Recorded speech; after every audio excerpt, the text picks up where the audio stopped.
ভিতরে আপনারা এগুলা কি দূরের গর্ত থেকে বাই করেন ধান? ওই মুখের কাছে থাকে ওইটাই।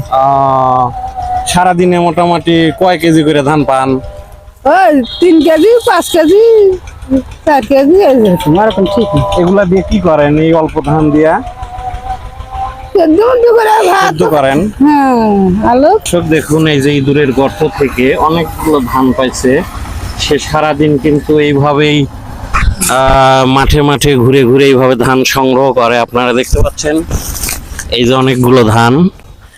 গ্রামের মানুষ ধান কাটার পর এইভাবেই কিন্তু মাঠে ঘুরে ঘুরে তারা ধান সংগ্রহ করে। এগুলো তারা সিদ্ধ করে চাউল বানায়, তারপরে খায় এগুলো।